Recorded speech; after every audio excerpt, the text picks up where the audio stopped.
isn't it also the reason then that careful preclinical studies using an inert placebo should be conducted before licensure? It would be ideal to do so, but one would also have to would have to be very large studies and covering different age groups. Right. And by and large,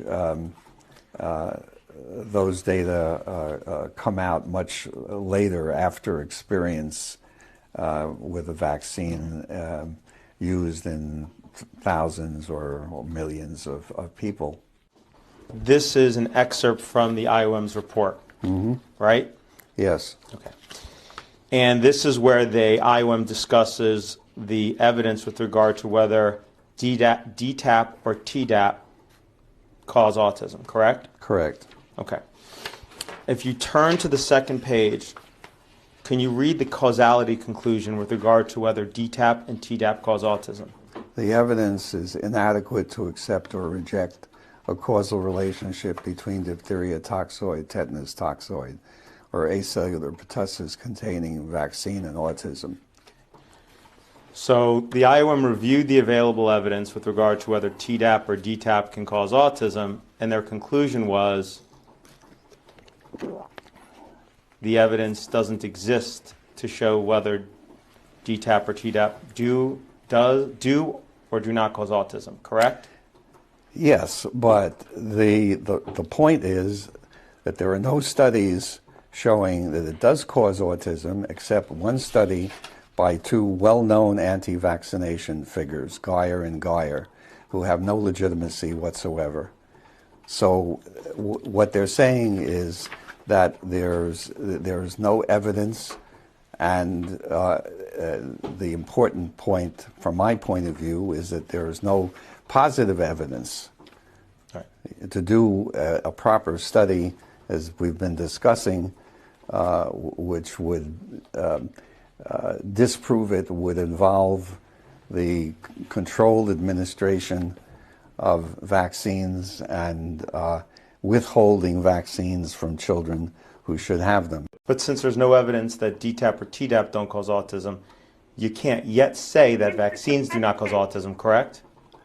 I cannot say that as a scientist or a logician, but I can say as a physician that no, they do not cause autism.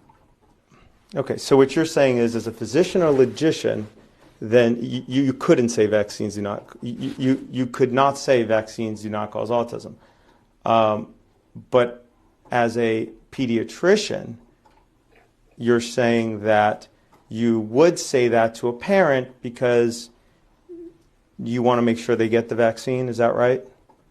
You know, I can't be sure that DTaP doesn't cause leprosy. That doesn't mean that that stops me from using a DTaP vaccine. Are people claiming that DTaP has caused leprosy? Are you aware of any such complaints? I'm not aware of any such complaints, but I wouldn't be surprised to see it on the web one of these days. Okay, but people have made enough complaints about DTaP, Tdap causing autism that the Institute of Medicine at the commission of HHS thought it was serious enough to do a scientific review, correct? Yes. Okay. If you don't know whether DTaP or Tdap cause autism, shouldn't you wait until you do know, until you have the science to support it, to then say that vaccines do not cause autism? Do I wait?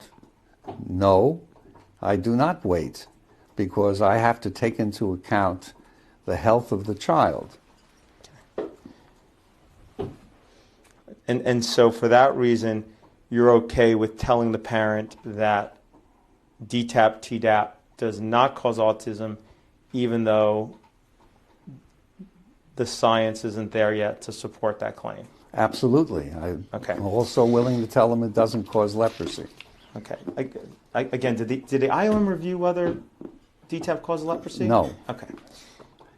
I cannot say that as a scientist or a logician, but I can say as a physician that no, they do not cause autism.